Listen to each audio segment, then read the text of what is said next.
It's showtime. You're not here, you missing out, because this show... Welcome to the greatest wrestling program in the world. The NWA World Junior Heavyweight title. NWA World Junior Heavyweight Champion. Long lineage of classic, incredible wrestlers. Junior Heavyweight Champion.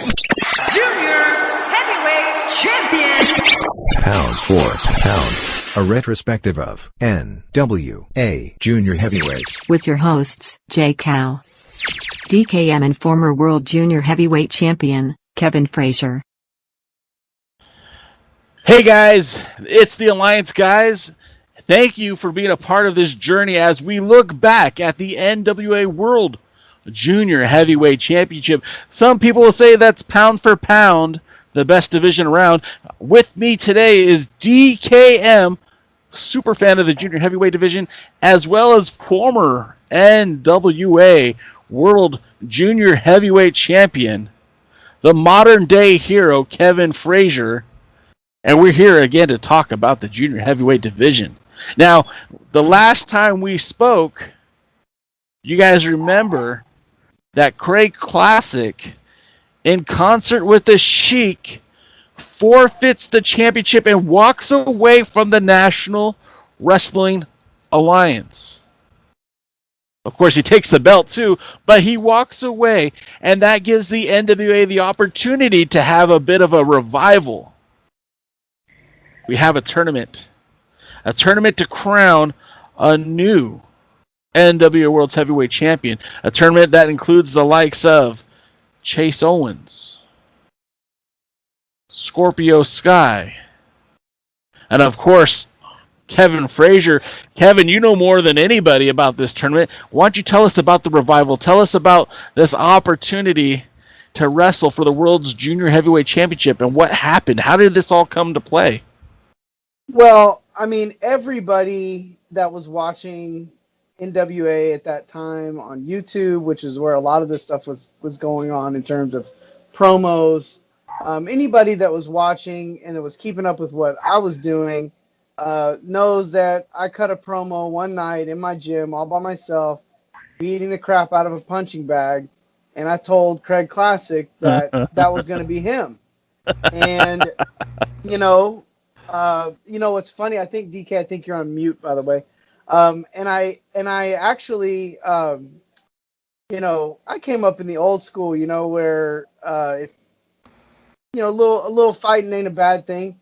So I actually started stalking Craig Classic on Facebook to scare him.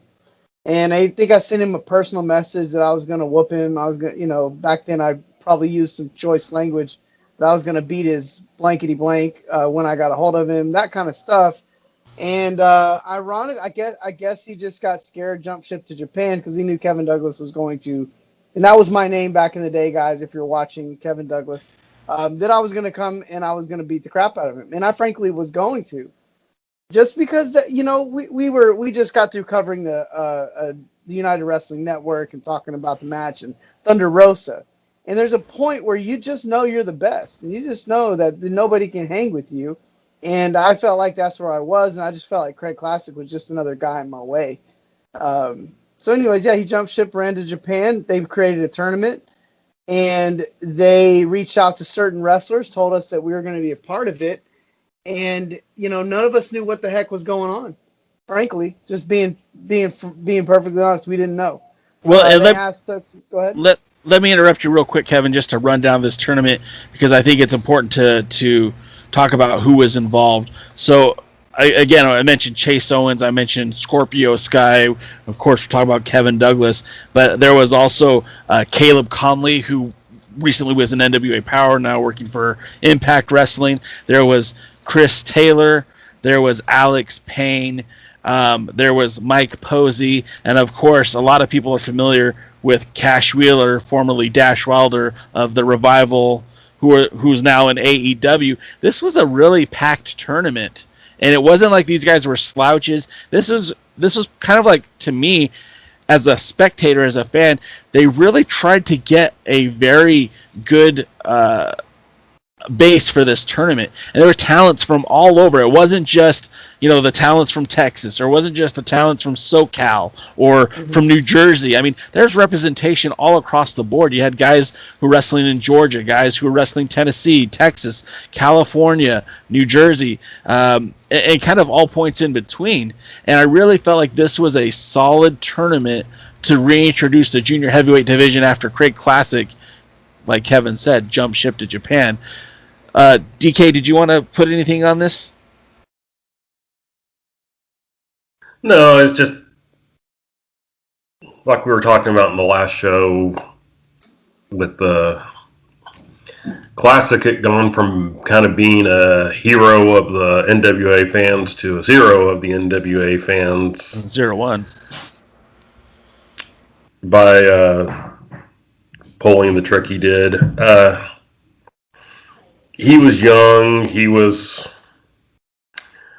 a wrestler for the Sheik's promotion.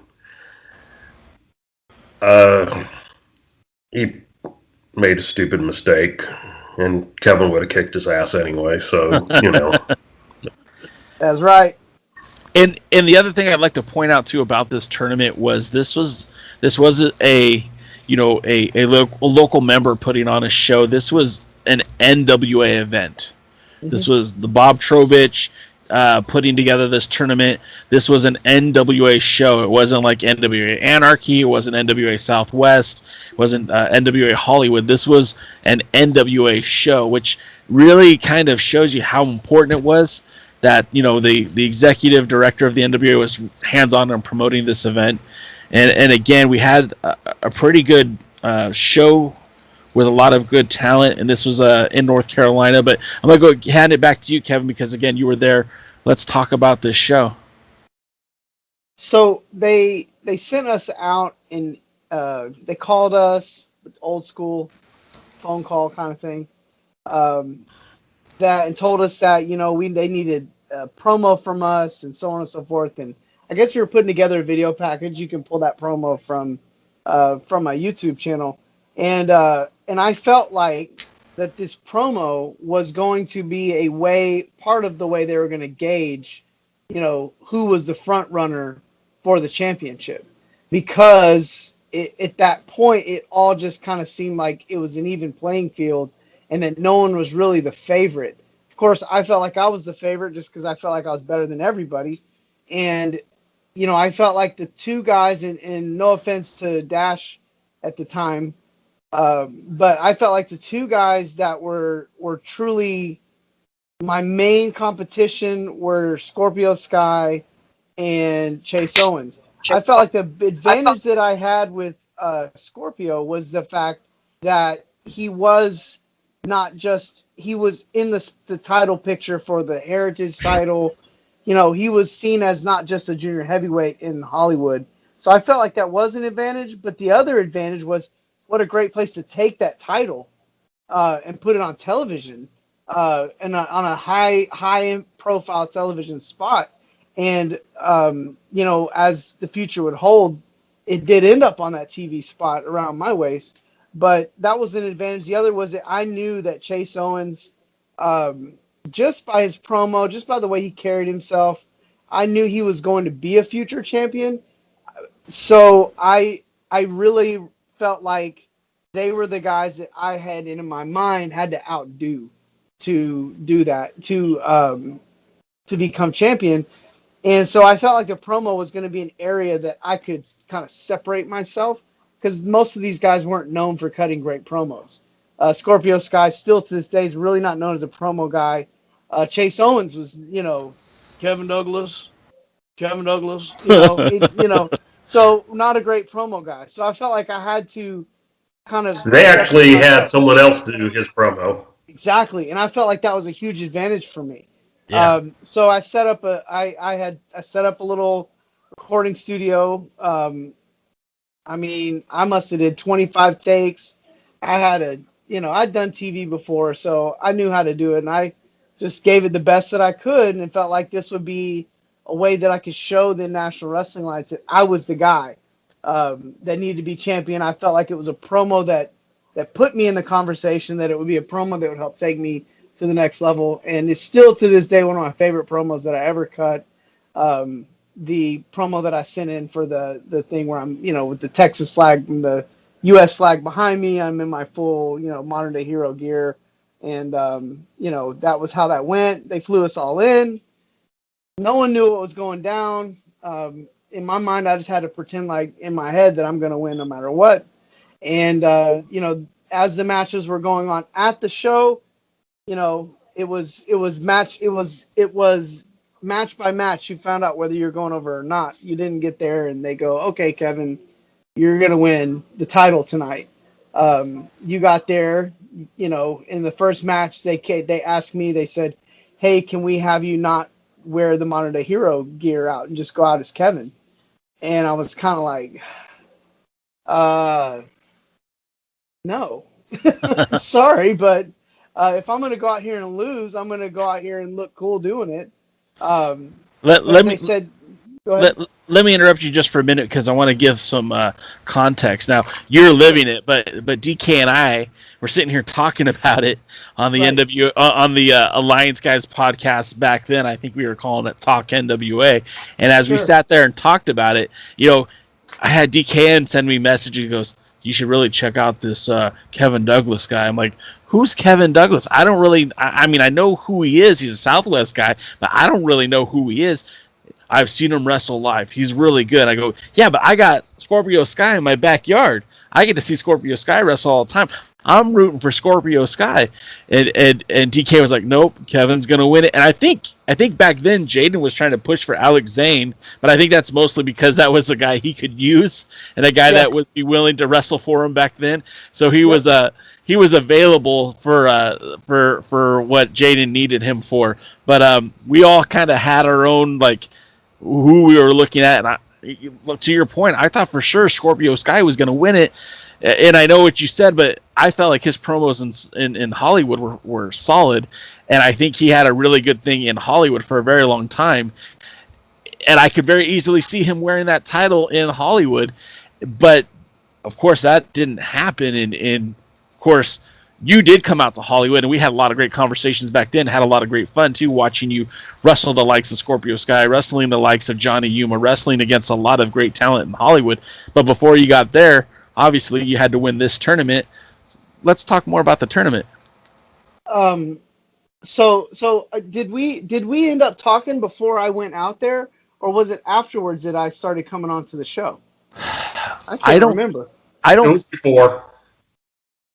Yeah, because I met DK at the Parade of Champions, and I've actually gone back and watched that match. What a match!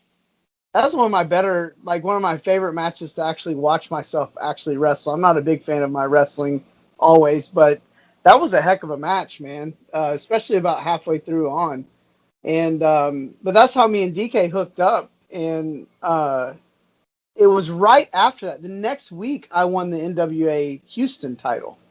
Like the next week, I took ACH's place, and that was the beginning of the end of our friendship, to be honest. Wow. Well, I think the NWA had eyes on him as the World Junior title, the World Junior champion. Which why wouldn't you? The guy's incredible. Maybe a jerk, but he's incredible. He's an incredible wrestler. Frankly, maybe possibly better than anybody in that tournament. But something happened. I don't remember what. I don't know the details. I just know he didn't show up the night he was going to no show or something like that. And so I moved into that slot. And anyhow, so, we do the promos. We show up. They ask me the first match. They're like, hey, can you? And I kind of looked at him and I kind of looked at him kind of funny. And I said, no, I don't think I'm going to go out there like just with nothing. And they're like, we're trying to tell a story. And when they said that, I was like, okay, if you're trying to tell a story, that means I'm moving on. I'm at least moving to the finals. I was disappointed that, no offense to Caleb, but I really wanted to wrestle Scorpio Sky in the second round. I knew he was going to make it past the first round, but unfortunately, he ended up wrestling Chase Owens. I was very disappointed about that. We immediately hit it off as friends. Just sometimes you become friends with people right away. Chris Taylor and I became good friends. I went and had dinner with Chris Taylor's mom that night. She loved me. So, anyways, so it was a good time. I'm having an AEW vibe. AEW, oh, well. Anyways, so I wrestled Alex Payne in the first round. Really solid match. That match is on YouTube. It was short, but it was a really solid match. Alex is a great worker. Unbelievable timing in the ring. It just was a good match. Second round, I wrestled Caleb. Match wasn't quite as good as the opening round. And at that point, I started to realize, I knew I was going to the finals. And then once, I went over on Caleb. We had a little time break there. I think, I can't remember the guy's name. I can't believe I can't. Ryan. Oh, he's such a cool guy. Anyways, he ended up wrestling in a heavyweight match, I think against Damian Wayne, if I'm not mistaken. And then that was when I found out I was going over, and they're like, okay, now we want you to wear all the modern day hero stuff for the main event. And so wrestled Chase Owens. Chase was mad that he wasn't going over. So, he tried to get a little rough with me in the ring, and obviously I just punched him in the mouth, and that all ended quickly. And we wrestled. I think I beat him with a roll-up, and that was that. You had rib injuries. Oh, yeah. Is that what happened to me? I had a rib injury? Yeah, in your second match, Caleb Conley injured your ribs. Thanks, DK. I'm glad you remember it better than me. And the guy you were talking about was Ryan Mitchell, who took on Corey Hollis in a singles match. But the match that came before the junior heavyweight match was Chance Prophet defending the national championship against Damian Wayne in a Queen City street fight. Okay, so I was close. Ryan Mitchell, what a great guy too. Now I feel like such a jerk for not remembering his last name. But what a great guy. Him, myself, and Chris Taylor had way too much fun that weekend. And so it was really good pleasure to get to hang out with those guys. It was a good time. Honestly, holding there's a little bit of controversy with the title. The title wasn't there yet. So we had a, what did you call the one you got, DK? A bootleg? A bootleg. We had a bootleg title. They're like, hold the title up real quick and then, kayfabe it. And I was like, all right, fair enough, whatever. I don't even have really a belt, which is very NWA back then, if you want to be honest. But it was a big moment for me. One of my friends the next day sent me a link to this website where it talks about the most Googled wrestler for the day, and it shows you all I was the most Googled wrestler in the world the next day. Interesting. It's funny seeing me above John Cena and The Rock and all those guys. So it was, it was a big time for me. I had a lot of people to call and thank the next night, or that night. I remember I called one of my trainers, in tears, being like, hey, finally, I'm a world champion, because I felt like I was so close to that title just 10 years earlier. And, earlier that year, Dirk Nowitzki won his first world championship with the Mavericks. And I remember calling a friend of mine, and again, you guys, I'm just so passionate. I cared so much about being as good as I could be.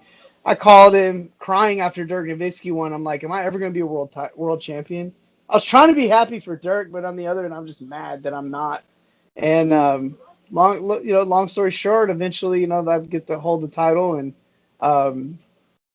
that was that. And it was almost like the rubber hit the road after that, because I think almost immediately I started getting bookings to go places.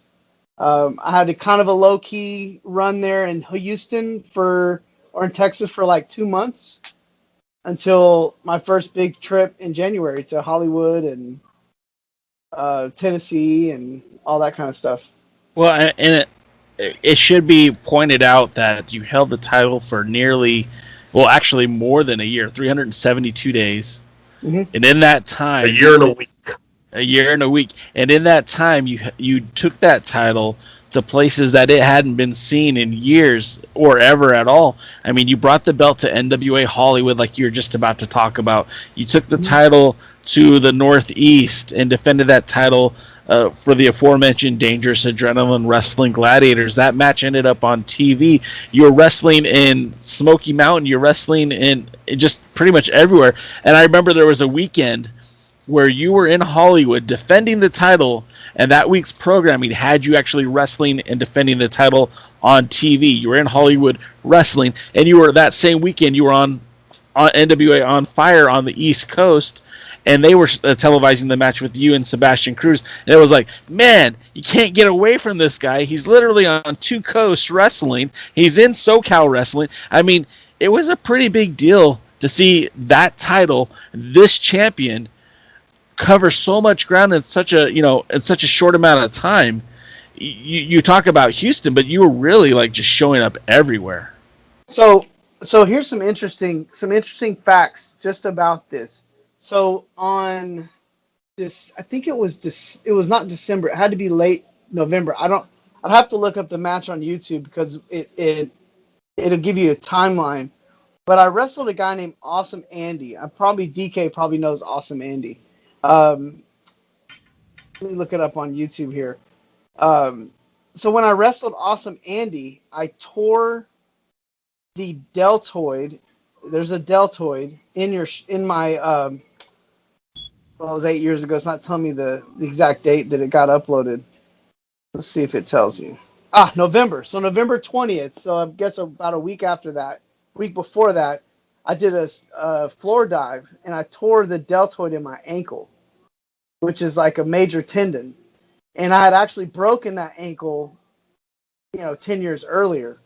And so my ankle was like the size of my calf. And I'm freaking out. I'm only 2 months into being champion. I can't be hurt right now. This is horrible. I remember I had to anyways. So I met with my doctor that following Monday. He said, you need at least 6 weeks off. And I had 4 title defenses up to that point already in like a month and a half. So I called the board or whoever was in charge. I think I sent an email to Bob Trowbridge. He called me. We talked. And, of course, there was some turmoil going on in the NWA at that time as well. So you didn't really know who the boss was. And so he called me. I mean, we talked, and I said, hey, I know that it's, I'm going to have to take 6 weeks off. I said, I would appreciate it if you didn't strip me of the title since I've already had 4 title defenses in 4 weeks. And I said, I also have a huge trip planned to go to Tennessee and Hollywood, and we're going to be on TV. All this stuff's going to happen, so can I have 6 weeks off and still remain champion? And they said, okay. So had that not happened, had they not agreed to that, I might have had a 2-month title reign and never even left Texas with the championship. But they okayed it. Marquez and I came to terms. I think I worked for the NWA in Tennessee and Lebanon. It was gosh, what's the guy's name? He ended up passing away. Mike Searcy. Mike Searcy. Yeah, not a lot of people like Mike Searcy. Mike Searcy was great to me. I wrestled a guy named Derek Neal, and the real deal. Right. We had a great match. In fact, it was probably one of the better matches of the first half of my title reign. So then I think I went out to Hollywood. I think my first match at NWA Hollywood, which became Championship Wrestling from Hollywood after all the drama. Gosh, who was my first match against? Nick Madrid. Nick Madrid. That was my guy back in the day. Wow. So, I would have wrestled Nick Madrid every single day of the week for the rest of my life. One of those guys, and I think they said this in the match we were watching earlier tonight, that sometimes friends hit harder. That would be me and Nick Madrid. I mean, we liked each other immediately, and it was like we just became automatic friends. We're still friends to this day. And I said, let's just go out there and beat the crap out of each other. And he's like, let's do it. And so that was our motto. We just wanted to create a rivalry. that people would know that they feel some bad blood between him and I, and it was just a highly competitive thing. I always looked forward to getting in the ring with him just because I felt like we had chemistry, which is huge. So yeah, and so it just became kind of a whirlwind at that point. But that weekend I don't remember which came first, whether California happened first or Tennessee happened first, but that was all within like a week and a half span. So that was my first of one of those wild, cross country kind of deals where I wrestled in Tennessee, Texas, and California within about a week's time. And something I also wanted to point out too, because again, I dig stuff like this. When you were champion, you wrestled against a lot of guys, and some of those guys actually went on to win the junior heavyweight championship after you wrestled them. So I mean, of course, we know that Chase Owens became the world junior heavyweight champion down the road, but you also had you defeated Steve Anthony, who ended up winning the title later down the road. You ended up defeating Cahagas, who at the time was the national champion, and you guys kind of did this deal where there was a double pin, so you guys talked about keeping each other's belts. And I mean, and then Cahagas went on to win the world title years later. And then, of course, you wrestled against Barrett Brown, and there was a no contest there, but you retained the championship. I think it's pretty cool that you had these matches with guys who would one day hold the same belt that you had, and it just kind of shows the amount of talent that junior heavyweight division had even back then when you were champion, and how that would parlay itself out in the division over the next 7 years, 8 years. Well, I want to say something about that. Oh, go ahead, DK. Well, I was going to say, Kevin was the first champion in a long, long time that was kind of a big deal, traveling everywhere champion for the junior heavyweight title. Probably not since Les Thornton back in the early 80s. We've documented kind of its darker period and darker times and everything. And not only did Kevin travel, but Kevin was the main event on shows in some of those areas. And so this was really something that was kind of new and kind of different, because for the most part, the junior heavyweight title stayed in a promotion, maybe went to another promotion nearby, maybe not, and basically only main evented in the promotion it was in. And so, Kevin really threw this title back. And in some ways, 30 years about. Go ahead, Jay. In some ways, your title reign kind of paralleled Scrap Iron Adam Pearce's title reign.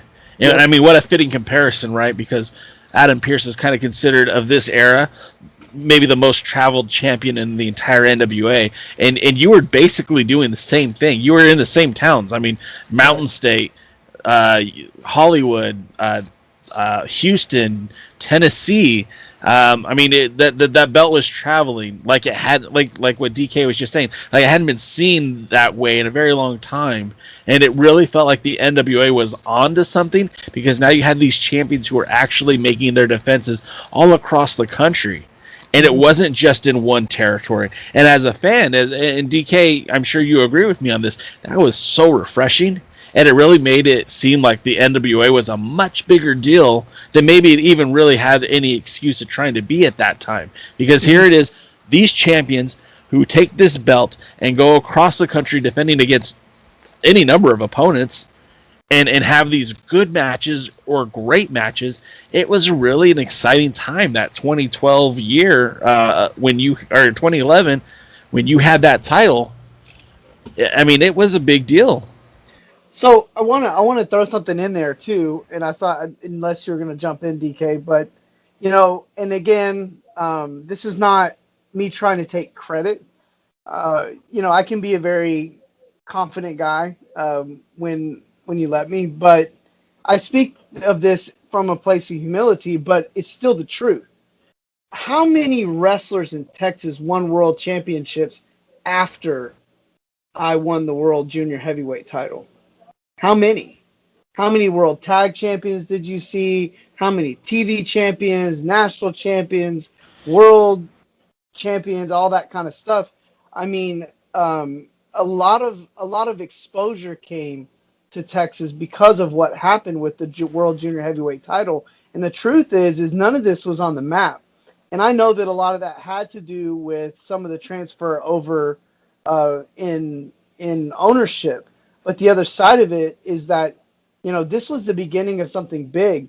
And for me, when it came to Texas, that was part of all of my promos. If you watched some of the promos that I had on Fire or had in Hollywood, it was to tell people that, hey, this is where all the best talent in the state is right here in my home state of Texas. And I really wanted, that was part of my tour de force, was to try to bring attention to some of the guys that I felt were really good, bring some light to that. And I think it did help bring a lot of attention to Texas that was well deserved. Well, we could talk about Kevin for the next 5 hours.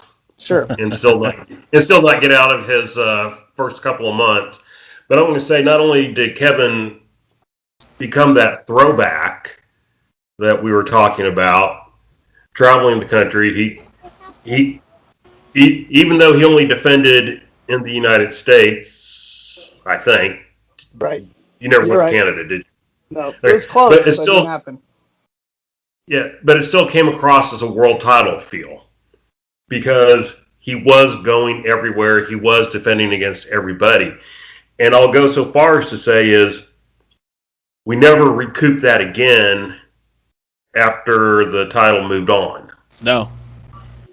Well, no, but go ahead. I mean, we did have a couple go to Japan and stuff like that and lose and win the title, but nobody ever traveled the territories again like Kevin did. And, Kevin started his reign with controversy. And sadly, it kind of ended with controversy. Yeah, it did. So, Kevin, if you want to go into that, because you didn't actually lose the title. No. Well, I think a good segue to that would be that right there towards the end of my title reign, especially when I went to Mountain State, that was the beginning of the Kevin and Chase Owens rivalry that started the night that I won the title. And I intentionally wanted to try to stay away from Chase Owens as much as possible because I knew that he was the heir apparent. And as a champion, of course, you want to fight all the competition, but I didn't want to give them any reason to take the belt off of me until I had a chance to fight everybody everywhere. And I knew that eventually Chase was going to be the guy that I was going to be fighting and eventually dropping the belt to. And that's not because that's not a lack of confidence on my behalf. It's just that Chase was that good, and eventually somebody's going to beat you as champion. And I had, of course, your old handshake deals of, maybe trading titles with Chase and trading titles with Jason and so on and so forth. And, we had some really good matches when I went up there to wrestle him in Mountain State. And then we had some of the kind of the sillier stuff with Davey Richards and all that stuff. I don't know I don't know what all that was all about.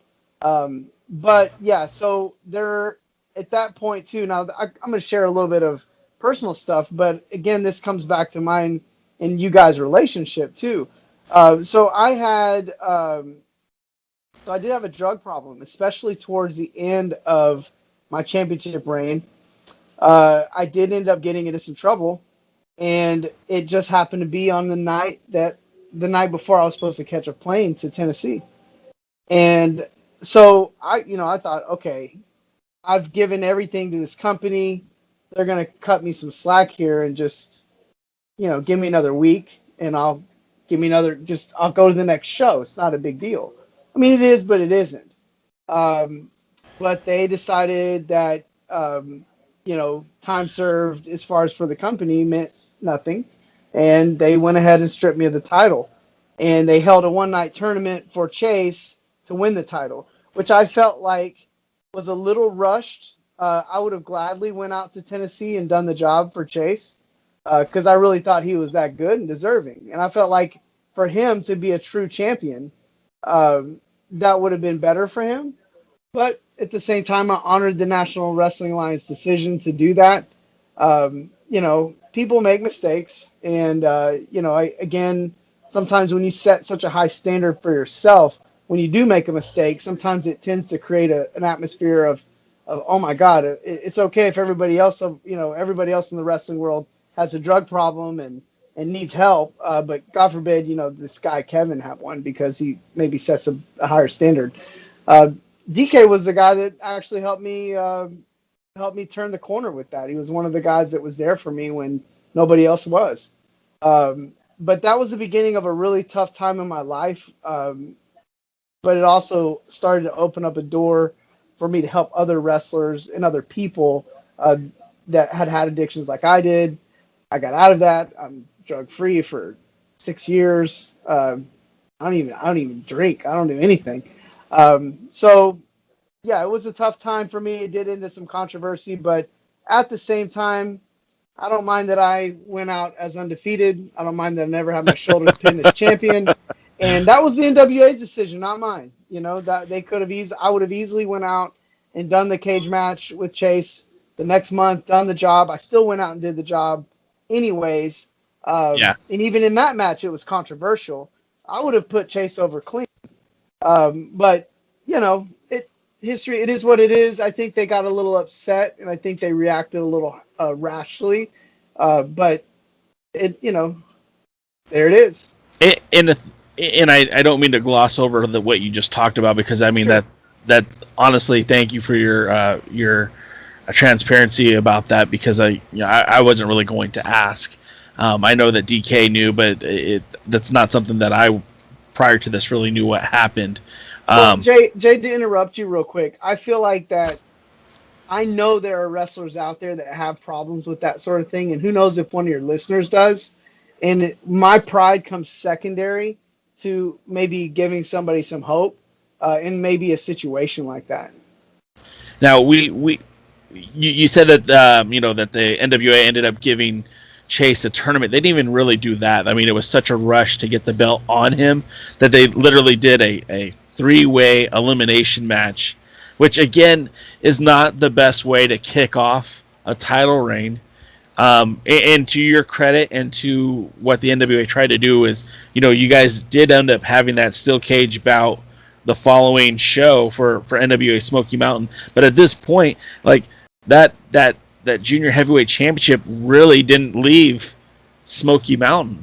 And I don't want to blame Chase Owens for that. I don't want to blame really anybody for that. Maybe just a set of circumstances because, as I talk about the parallels of Scrap Iron Adam Pearce's career, like Chase Owens' career as junior heavyweight champion really didn't tick off the way he probably would have hoped until his third reign as champion. But we do have Chase Owens. They called him the Crown Jewels. He was kind of like Crown Jewel. Excuse me. He was.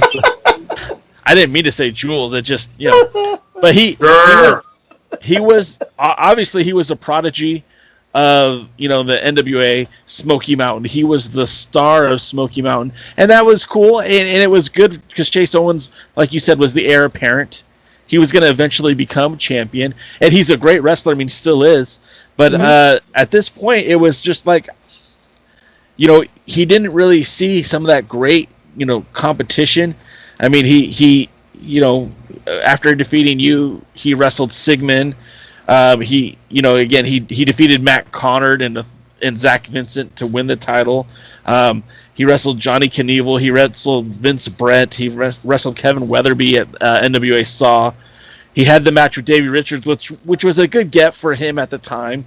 But that's really the only star that he faced while champion. And that was really the only time that his title was in peril until he faced Jason Kincaid, who, again, was another guy, much like yourself. I think a lot of people slept on how good Jason Kincaid was, just like how good Chase Owens was or is.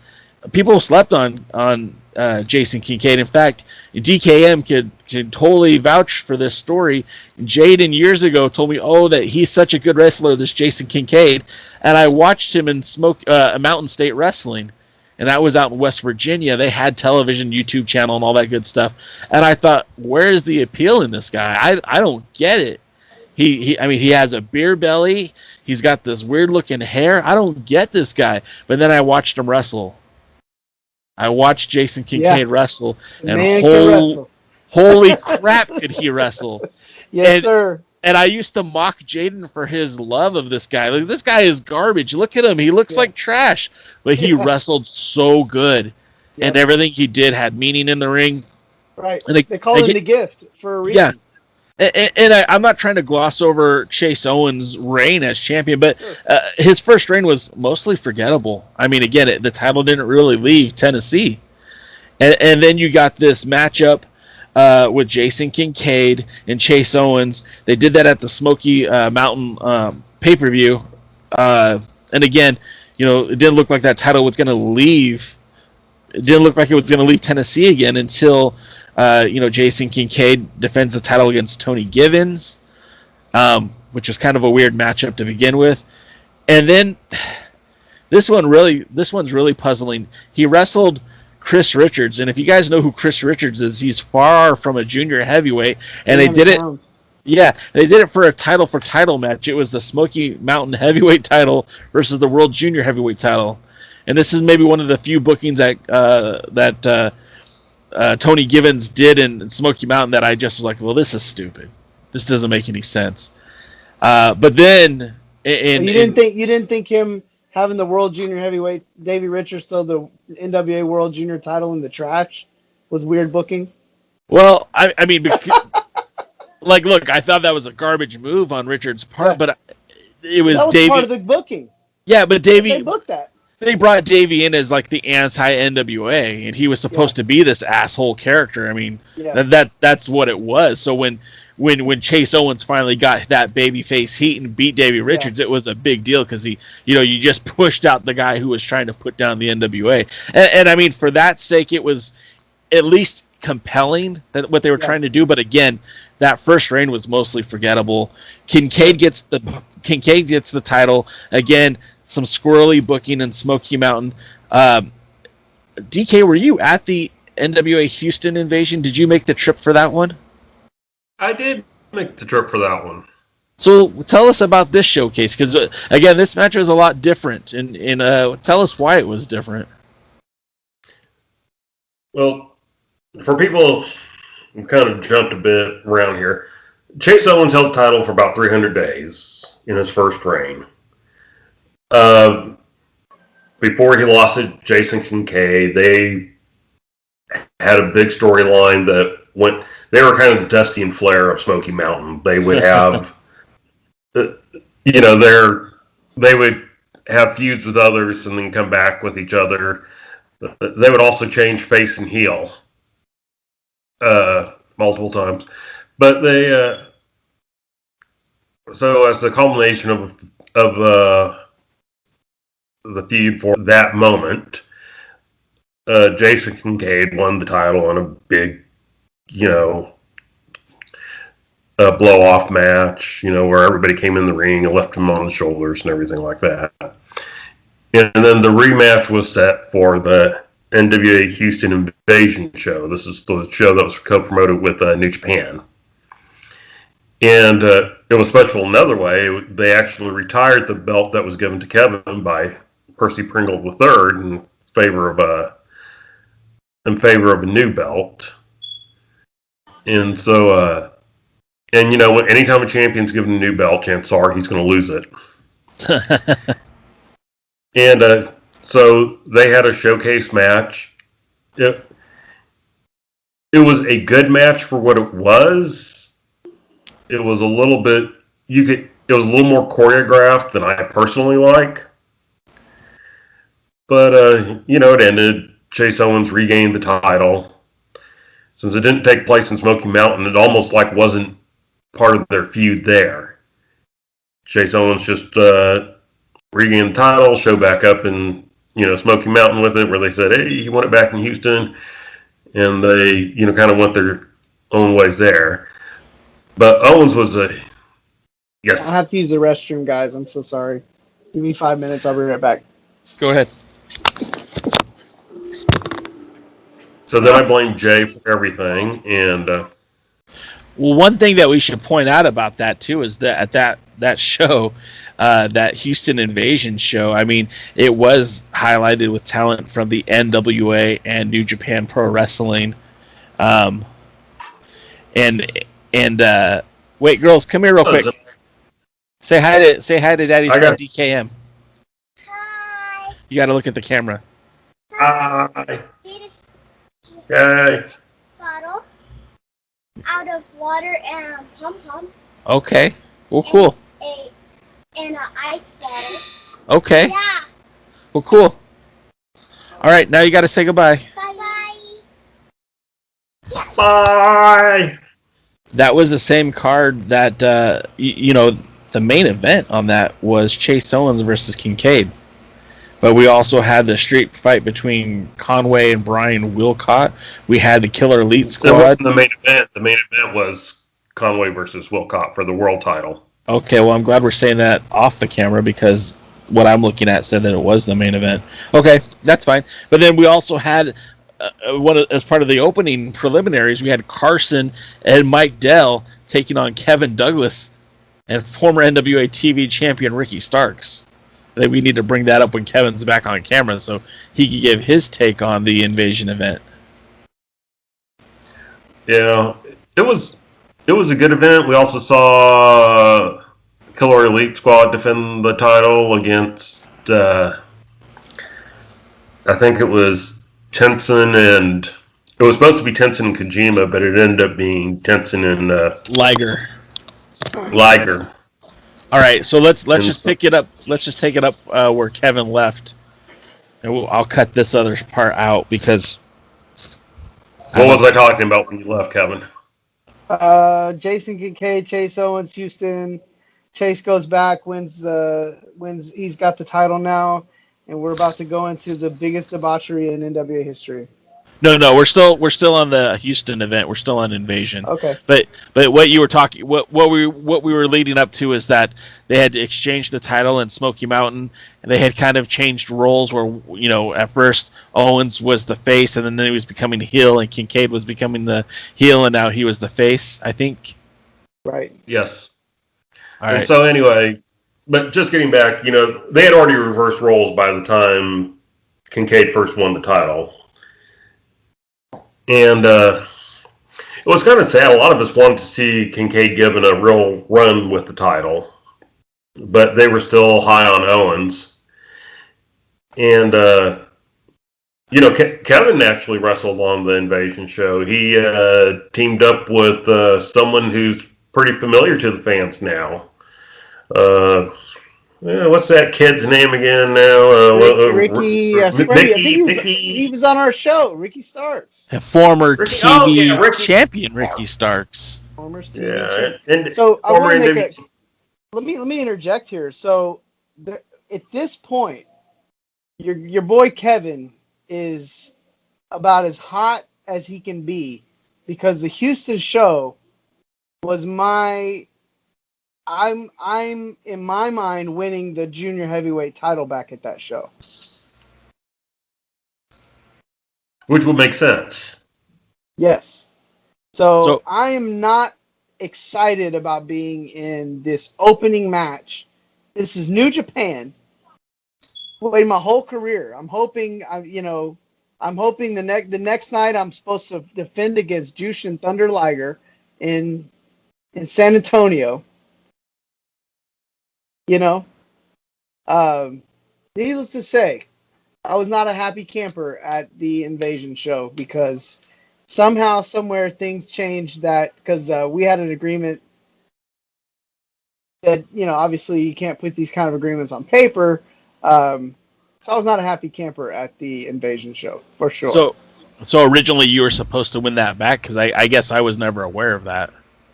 Well, yes, there was, and again that was the talk. But again, you're obviously not supposed to be aware of it because right.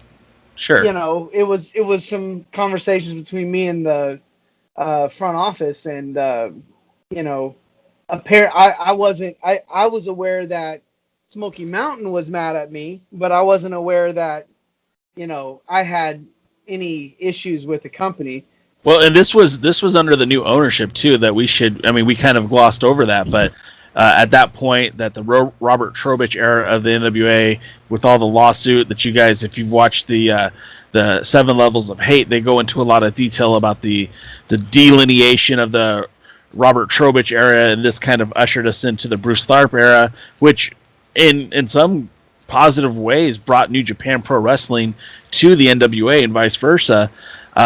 So this wasn't the same ownership group. This was a different ownership group, and so things were a bit different. But I guess, Kevin, are you saying that you had heat with the new guard, huh?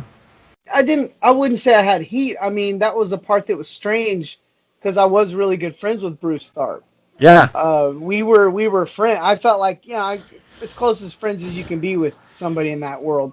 But, you know, I could tell that things were going on behind the scenes, and I wasn't being made aware of it. And I could tell that I had fallen out of favor. And, you know, there's a part of me in the back of my mind that didn't care, because my life was just sucked. Like, my personal life was awful. And so it was hard. It was hard. You know, my mind almost had this thing of like, well, maybe I'm not good enough to be champion.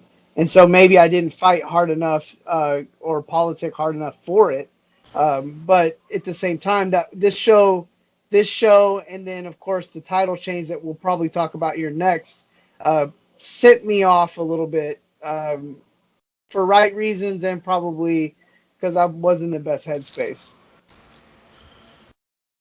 DK, do you have anything you want to add more about the Houston invasion? Not overly. I mean, just the show itself is pretty good. I got to see, you know, Justin Thunder Liger, so, you know, yay. got to see Tenson. Got to see some people I wouldn't normally see. I actually got to watch Rob Conway defend the title, and all that. So it was a nice show to go to just as a fan, but specifically the junior heavyweight title,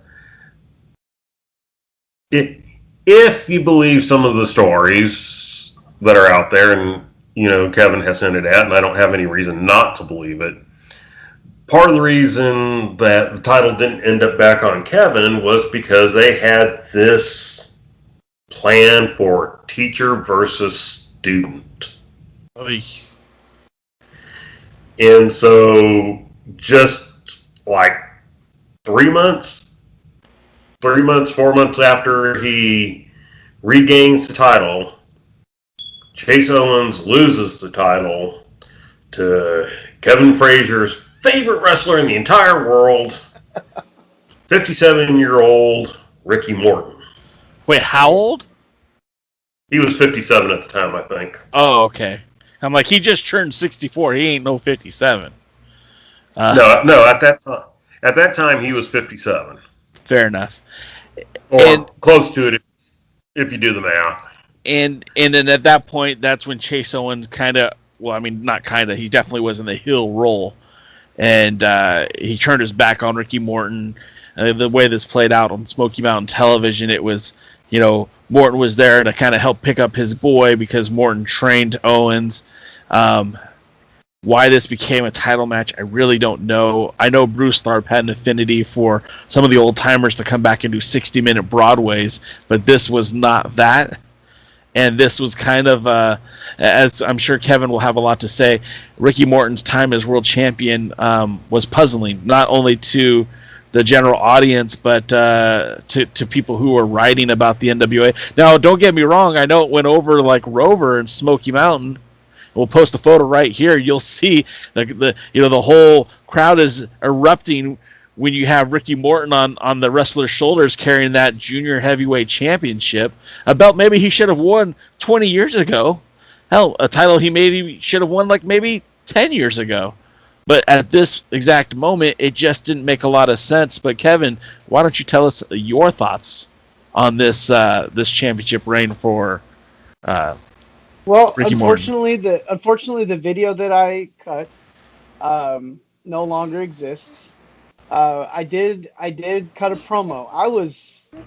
Of course I was already a little upset because I didn't ever get my rematch. I mean, I never wrestled for the title again after the match with Chase Owens. And so, of course, being on the same show as the title and not even being, not assuming that I'm going to be back in this picture and then not even being spoken to about it again after we had made some agreements.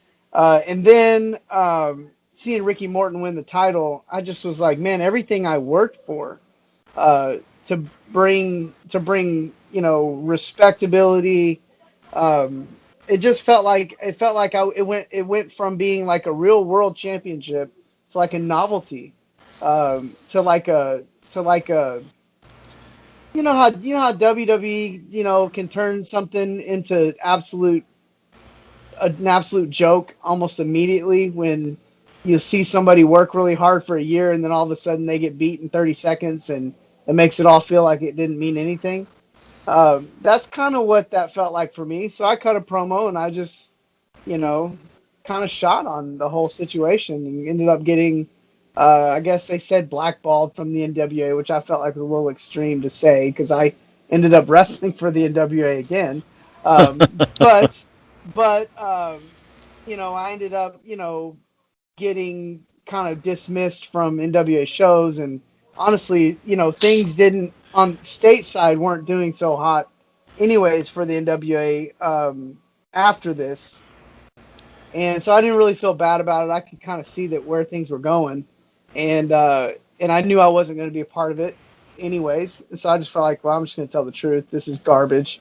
Anybody, watching wrestling, of course, we know what wrestling is, but we're not supposed to, when you're watching a movie, they're still trying to make you believe it, even though you're going to something suspended in disbelief. I felt like this just threw all that out the window that think that, okay, yeah, Chase Owens could beat me. It made sense. He's a great wrestler. He's a great athlete. Like I can deal with losing to a guy like that. But to see a guy like that lose to Ricky Morton, I felt like, Chase Owens got taken advantage of in that situation by his own trainer. And that's where the beginning of my loss of respect for Ricky Morton started, because he's the one that should have said no. Just like he should have said no to the NWA World Tag Championships on Power. He should have said no to making an embarrassment of his own student. And of course, Chase Owens has obviously worked his way back from that, and I don't think anybody truly blames Chase for that. So it's hard to.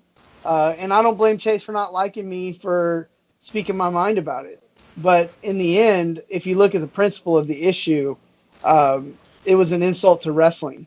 And a guy like Ricky Morton should know better at 57 years old, having been in the business.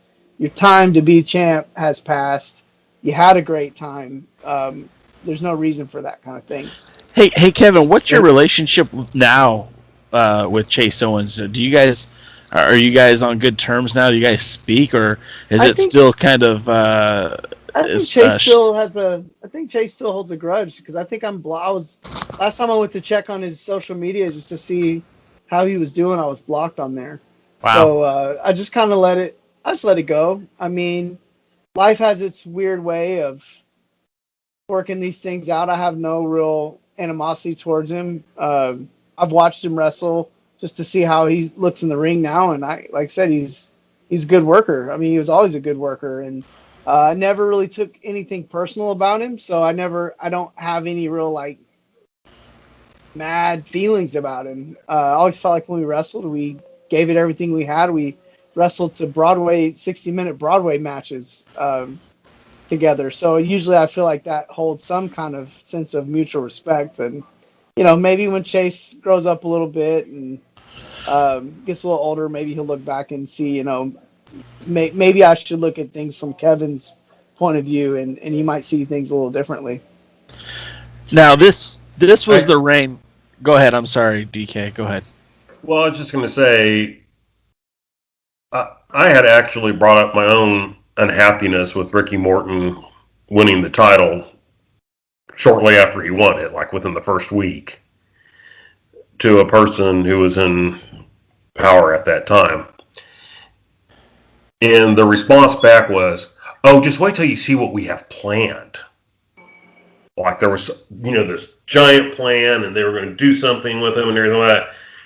I don't think he ever defended the title until he dropped it back to Chase Owens. Exactly. That's exactly what happened. So this abomination of a title reign, at least it didn't last very long. And so Chase Owens now is in his third reign. And if I'm being honest, his third reign was probably the first good reign since Kevin Douglas's, and it was 100. probably also the last good reign. And 100% you're right, because this is the reign that saw that title leave Tennessee, that saw the title leave NWA Smoky Mountain. And again, I'm not trying to throw any ill will towards NWA Smoky Mountain or Chase Owens, but as Kevin proved earlier in his reign, that title was meant to travel. That title was meant to be defended all across the country, and this was finally an opportunity for that to happen. So at this point, and also the level of competition was a lot better this time around for Chase Owens too, because at this point now he's wrestling in North Carolina, defending the title in North Carolina. He's still in Tennessee, but he's also defending in Ohio. He's defending in Michigan, and then the big tour comes up, where he gets to take the NWA World Junior Heavyweight Championship to Canada. That is the first time the belt has left the United States since Craig Classic held the belt. And again, no shot at you, Kev, but he was on a tour where he got to defend the title, multiple days in a month. Multiple days in a week. He was facing guys like Robbie Royce, Sigmund, Ricky Starks, and this was over and over and over. This tour lasted, from I'm looking here, July 17th to July 27th, where he was having multiple title defenses in a week, which is a great way for a wrestler to get better, to test their mettle. And it wasn't against guys who were slouches. We're talking about the former NWA TV champion Ricky Starks. We're talking about Sigmund. He was able to get better during this time. And again, it was the first time that championship had been out of the country. And then we go to, back to Smoky Mountain again, and he's defending against guys like Sugar Dunkerton. He gets to face Jason Kincaid one more time before the title goes to Japan for the first time. New Japan Pro Wrestling, the first time since Tiger Mask number 4 lost the belt, and he gets to wrestle Bushi. Bushi would later go on to become the IWGP World Junior Heavyweight Champion. And then Owens comes back to Canada again to wrestle on another tour where he's again wrestling guys like Jason Kincaid, Sanjay Dutt, Metallo, and he's getting this repetition, and these matches are getting better and better. And this really is what kind of paved the way for Chase Owens to join the New Japan roster. And I remember there was a lot of controversy at the time where at first the NWA was more or less the agent for Chase Owens to get to New Japan, but they eventually cut that out, and he just became a contracted wrestler for New Japan Pro Wrestling. Kev, what did you think about this time for the junior heavyweight division? Did you feel better about seeing this title appearing in New Japan, appearing in Canada? Did this make you feel a little bit better about the division you basically kind of birthed into this era? If you want me to be perfectly honest, from about June 2014, I guess it was DK and I had a meeting maybe 6 months or so prior to that, where he sat me down and said, Kevin, your life's out of control. You got to do better than this. So it took about 6 months for me to listen. And at that point, from about June of 2014, and I would say for about a year, I didn't watch any wrestling. I didn't keep up with wrestling. I retired. I stepped away from the ring, and I basically got my life straight. And that was a big period for me, honestly. That's why I'm probably sitting in front of you today, a happy guy. And so I didn't keep up with it much. Most of the exposure I got to the title is retroactive. Like I went back and kind of saw some of this stuff, but I basically stepped away from the wrestling scene and didn't really look back. And it wasn't until I guess Steve Anthony, it was hard for me to watch Chase Owens go to Japan and wrestle guys that I felt like I should have been wrestling.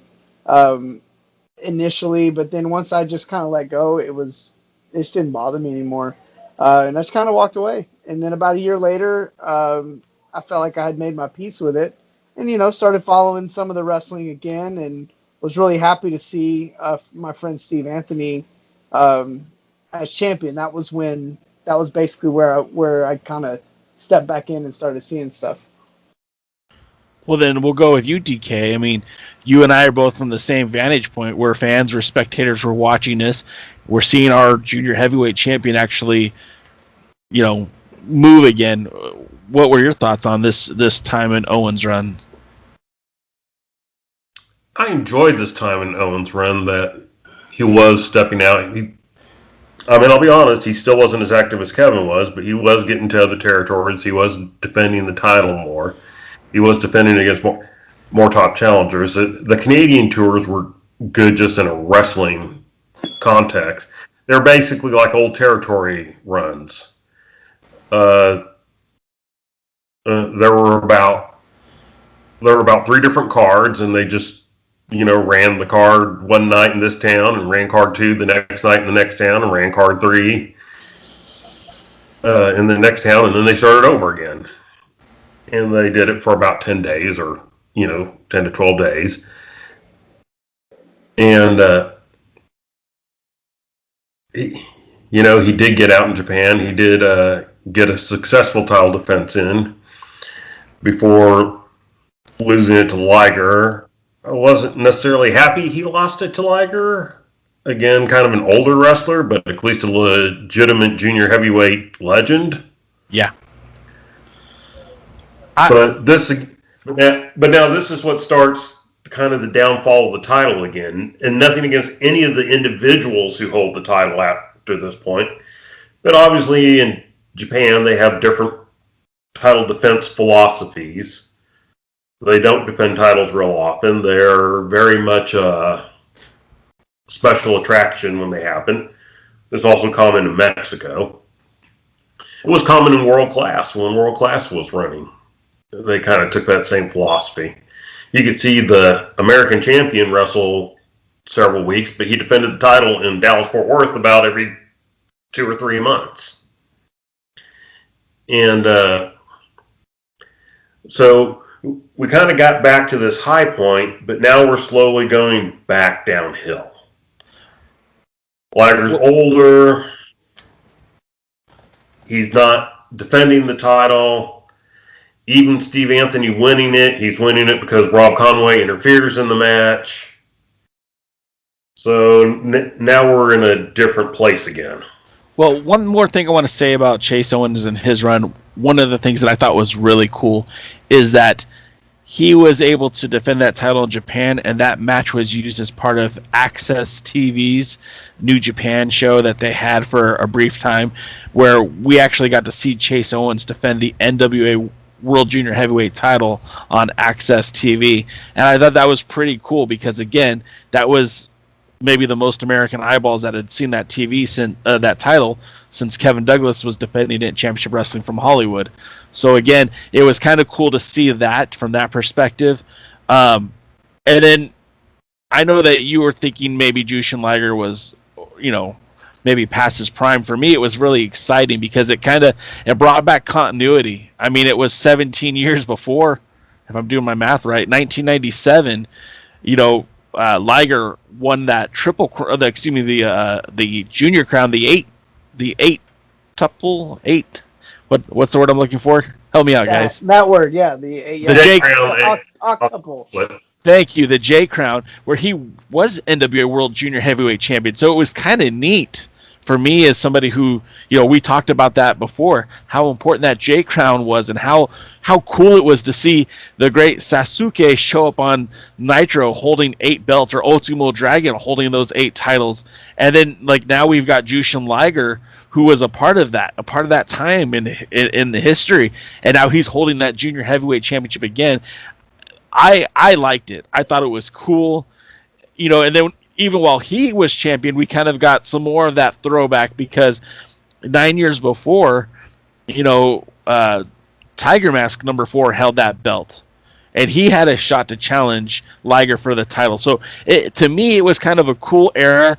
Now, you're right, we didn't get as many title defenses, and honestly, I didn't even get to see these matches because they were all happening in New Japan. But I would read the results, I would check those Puroresu sites out and try to find out what was going on, because it just seemed really cool. And then when Steve Anthony did win the title, it wasn't in Japan, it was in the United States. In fact, it was in Las Vegas, Nevada, part of the Cauliflower Alley anniversary show that they do, and with Vendetta Pro Wrestling. So we got to see Steve Anthony win that belt, and that, kind of sealed the fate of Jushin Liger's history as a junior heavyweight champion. But I thought that was really cool for the sentimental reasons, because I grew up loving Jushin Liger. I grew up loving what he was doing, and I thought it was kind of cool to see it from that perspective. Well, as I said, he was a legitimate legend in the junior heavyweight class, so there's some forgiveness there. But I think the key to what you said was 17 years. Yeah. I mean, that's fair.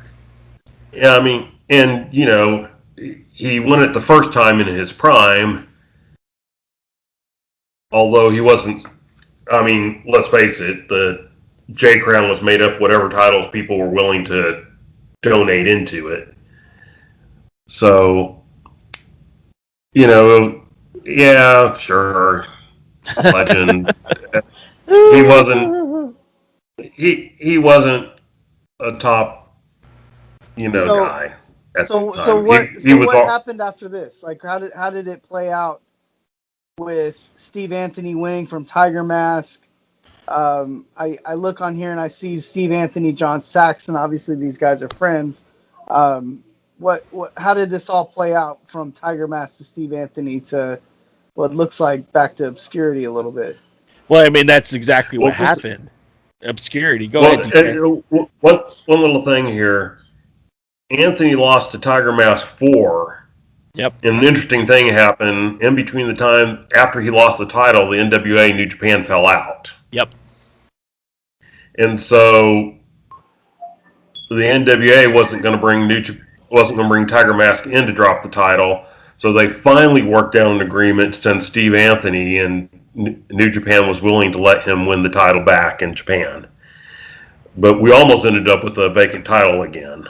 And I think DK, you correct me if I'm wrong, that's what we thought was going to happen, because it really seemed like the relationship had been soured, and not unlike, when Craig Classic won it, here it is again on Tiger Mask, and he ain't coming to the United States, so how are they going to get out of this? And you just pointed out, they worked out something to get Anthony back in Japan to capture that championship.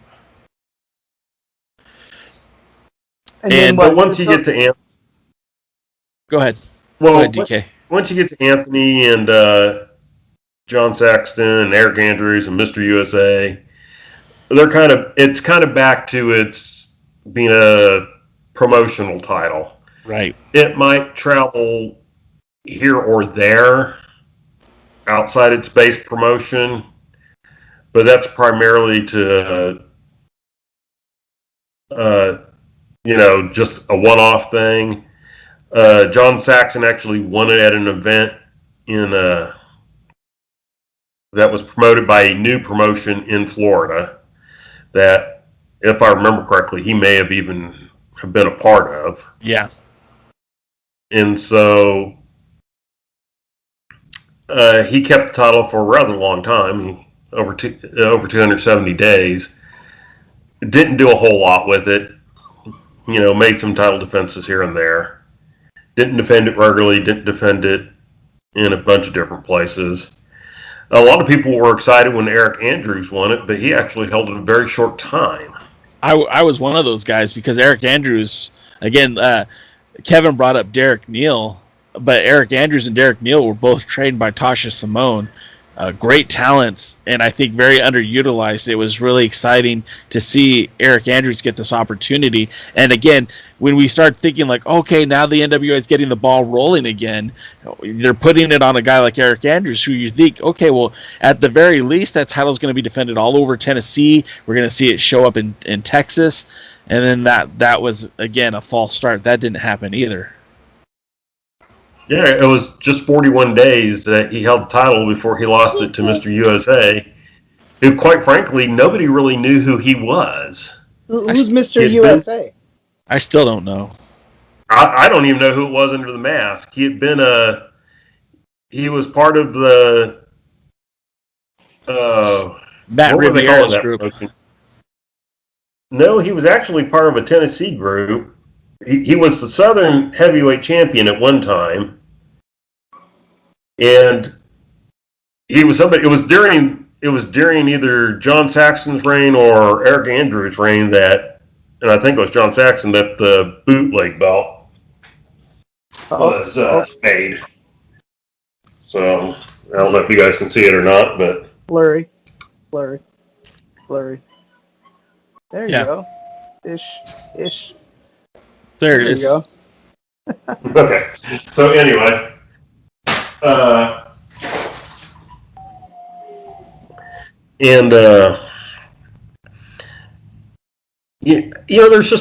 was nothing special here. No one knew why Mr. USA won it. Nobody knew what the purpose was. Nobody knows why it was. This was the time that Billy Corgan and Bruce Tharpe started talking. And a lot of plans that they had, that NWA promoters had, basically ended. Yeah. Because basically they couldn't change any of the board titles without Corgan's permission. Even though he hadn't bought it yet, it was kind of one of those things. And Barrett Brown won it as part of the Riviera group, who seemed to be on good terms with the Corgan and Lagana. And then, October 1st of 2017, they were officially in charge. They inactivated every title they had except for the World Heavyweight title. They vacated all the titles except for the World Heavyweight and the Women's title, and to a certain extent, they never officially vacated the Junior Heavyweight title like they had the others, but they never brought the title back, and they actually used Barrett Brown. Well, real quick, too, I do want to mention that Barrett Brown was off to a good start once he won the title. I mean, he was wrestling again in the Southwest, Oklahoma, Texas, Arkansas. I mean, he even got to wrestle Chavo Guerrero Jr. He lost the match by disqualification, but I mean, it seemed like it might be onto something with Barrett Brown. And a lot of people, again, were excited because they remembered Barrett Brown from Americos. They remembered his time as champion, and they really thought that things would be different with him having the belt. Nobody, I think, suspected that when Billy Corgan purchased the NWA that the titles would be sealed like they were. And to what DKM was saying, they literally they stripped the Heat Seekers, who are the tag team champions, and did it publicly. They stripped, I believe it was Greg Anthony. Was he the North American champion? DK? No, Mustang Mike. Mustang Mike, you're right. Mustang Mike. They stripped him, and they did it publicly. Cahagas, he was the national champion. They stripped him publicly.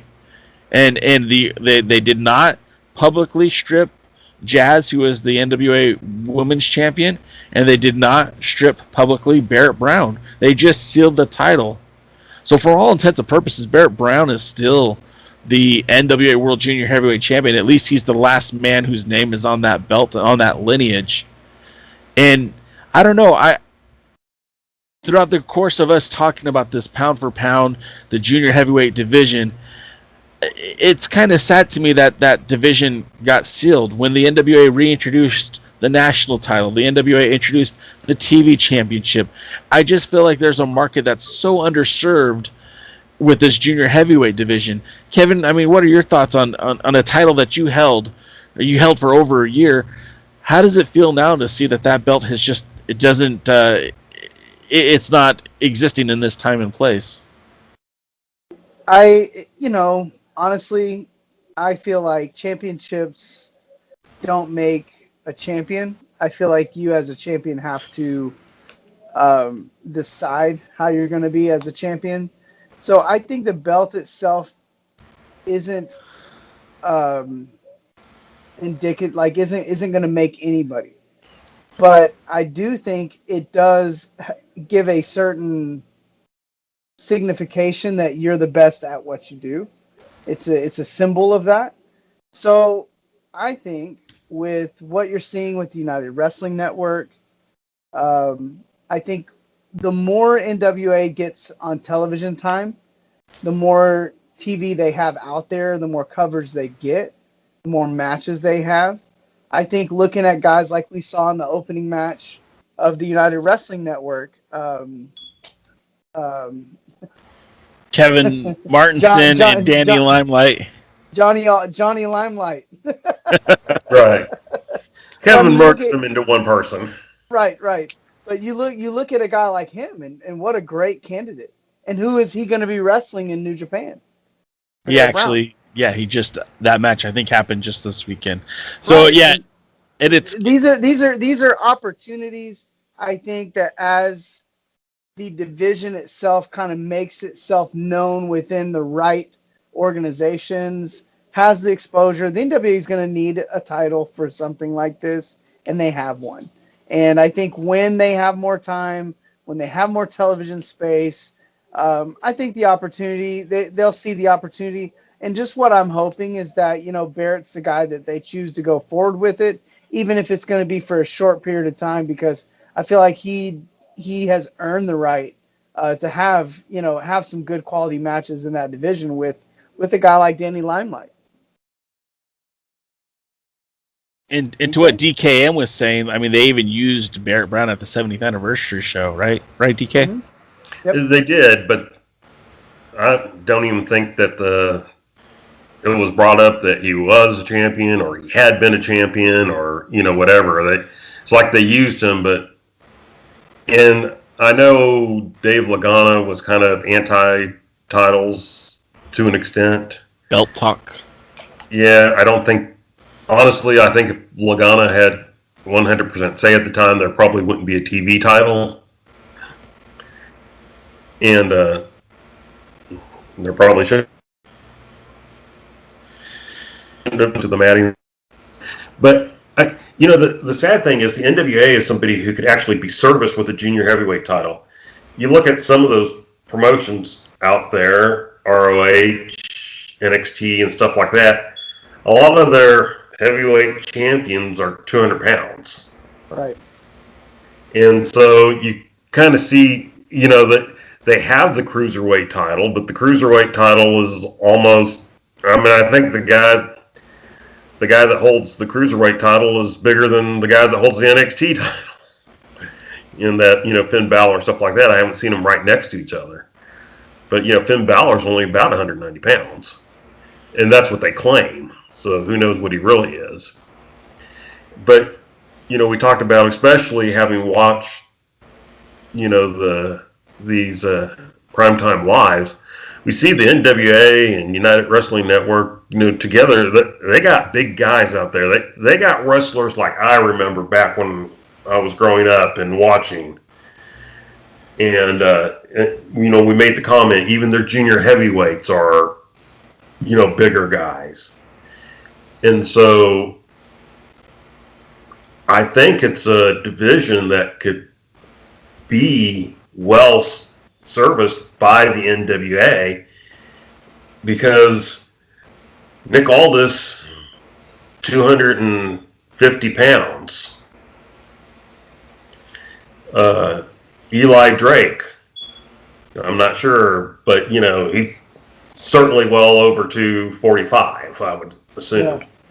I mean, the guys there, the guys in the NWA who are in the top title picture, Trevor Murdoch, Aaron Stevens is a big man. That's a big dude. I mean, he's a big dude, man. Even I sometimes forget how big of a guy he is, but he can hold his own there with Murdoch, and Murdoch's that big, burly, barrel-chested, barrel-belly, tough man. And so having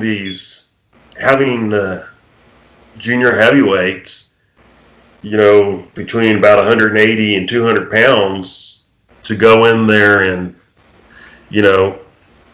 put on good technical wrestling matches for this title would certainly be a plus. I mean, that's the way the title was used in the past. I think it's the way the title should be used now. Well, and we're in a space and time where you're seeing the emergence of junior heavyweights, as we said in Primetime Live. I mean, we've got Will All Day, we've got Danny Limelight, we got Kevin Martinson, and down the pike, I mean, Ray Rosas, and there's a lot of guys that fit this model, this junior heavyweight division, that can put on some magnificent matches. And I mean, with a lineage that stretches back to 1948, and like we said in the past, I mean, we're talking about guys like Freddie Blassie, we're talking about guys like Danny McShane, Vern Gagne, we're talking about Baron Michel Leone, we're talking about Danny Hodge, Angelo Savoldi, Dory Funk, Hiro Matsuda.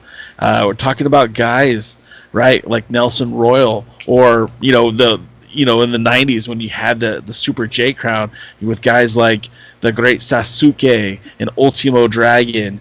And it's in my promo. It's in my NWA Revival promo. So just let I'll put all the names on there.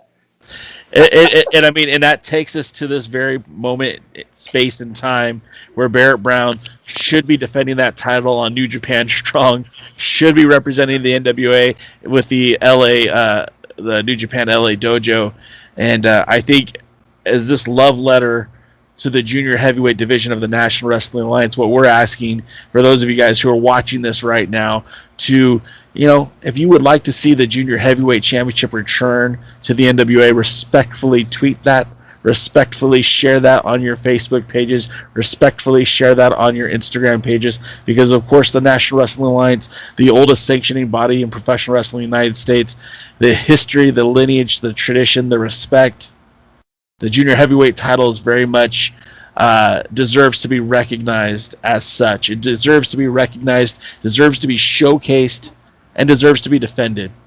And I think what the three of us are saying is we would like to see that belt back. So Billy Corgan, if you're watching, let's bring back the junior heavyweight division. Going back to what we said in probably the first episode of this, the original NWA only recognized 3 titles as board titles for any length of time. And that was, they recognized the NWA World Heavyweight Champion, the NWA World Junior Heavyweight Champion, and the NWA World Light Heavyweight Champion. And so they once recognized the U.S. title for Buddy Rogers. But outside of that, they weren't in the title recognition business as far as all the other little NWA promotional championships. So it's really getting back to the roots to get this title back out there. Look at MMA. The best MMA fighter was John Jones, who was basically dominated the light heavyweight championship. You look in boxing, and people like Sugar Ray Leonard, Marvin Hagler, who were welterweights and middleweight. And even today, Canelo, who bounces around that middleweight to super middleweight, range. A lot of big stars in combat sports have been in some of these lighter weight divisions. And so you can make a star in wrestling out of the junior heavyweight champion. Right. Is this my final send off? It's your final send-off. Bring us home, Kevin. So, kind of like Jay said that, that I said in my own promo, that some of the greatest wrestlers of all time have held the NWA World Junior Heavyweight Championship. Some of the greatest wrestlers of all time have been junior heavyweights. And like DK said, that you can't go anywhere in combat sports today and not find fighters in the middleweight, in the lower middleweight division, some of the greatest of all time. You didn't mention Floyd Mayweather. This is the part that you're probably missing, is that these guys were draws. These guys draw money, they bring attention, and the way that junior heavyweights wrestle at their best, only they can wrestle that way. And just like I was talking about how only heavyweights can get in there and just get there and scream at each other and it's entertaining. The way that junior heavyweights wrestle when done right is only done well in that division itself. It doesn't look right outside of it. And so you're missing something. And I would put a challenge to those watching that are promoters to say that if I can't draw with these kind of wrestlers, it's not the wrestling that's the problem. Maybe it's the promoting and the marketing that's the issue. So that's going to wrap it up, guys. Again, this has been a very fun and exciting few weeks of us talking about the NWA. I hope you guys enjoyed some of the From the Vault classics with our own Kevin Douglas, with Craig Classic, with Chase Owens. I hope you guys enjoyed our interview with Barrett Brown. Again, we hope you enjoyed the history that is the junior heavyweight division. And again, it's a history we hope that is revived very, very soon. But for DKM, for the former World Junior Heavyweight Champion, the modern day hero, Kevin Frazier, this is J Cal, and we're going to see you guys at the matches. Thank you for tuning in, and you all have a good night. We thank you for tuning into the Alliance Blog Podcast, a presentation of alliance-wrestling.com. We genuinely appreciate your support. Would you consider subscribing so you won't miss any future episodes? We'd also like to remind you that we do a live stream every Tuesday, 5 p.m. Eastern, 2 p.m. Pacific on YouTube at The Alliance Blog. And you can follow us on Facebook, Instagram, Twitter, Tumblr, TikTok, and Twitch. Until next time, we are The Alliance.